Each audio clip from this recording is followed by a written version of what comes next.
Ramakrishna sir, మీరు temper cinema చూసారా? చూసాను. చాలా మంచి సినిమా.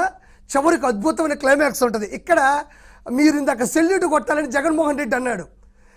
అందులో జూనియర్ ఎన్టీఆర్ గారు కూడా ఫస్ట్ హాఫ్ అంతా కూడా మొత్తం నాకు సెల్యూట్ కొట్టు మొత్తే అంటుంటాడు. నేను కొట్టాను సార్, మీరు అవినీతి చేశారు సార్, మీరు అవినీతి చేశారు సార్, మీరు మంచి వాళ్ళు కాదు సార్, మీరు దొంగ సార్ అంటుంటాడు. అంటే డబ్బులు ఎత్తేస్తున్నాడు, రౌడీలను వదిలేస్తున్నాడు, దొంగలను వదిలేస్తున్నాడు, గాంధీ జయంతి రోజు అమ్మాయిని రేపు చేయని వాళ్ళు వదిలేస్తాడు. అందుకని చెప్పి పోసాని కృష్ణమురళి నేను సెల్యూట్ కొట్టాను సార్, అంత వీలైతే నరికేసుకుంటాను సార్ అంటాడు. ఇక్కడ ఆశ్చర్యపోవాల్సిన విషయం ఏంటంటే జూనియర్ ఎన్టీఆర్ గారి ఫస్ట్ హాఫ్ సినిమాలో ఉండే క్యారెక్టర్ ఏమో Jaganmohan Reddy as it is.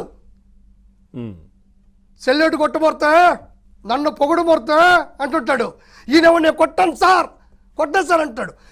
First హాఫ్లో వచ్చే జూనియర్ ఎన్టీఆర్ గారి క్యారెక్టర్ ఏమో as it is Jaganmohan Reddy.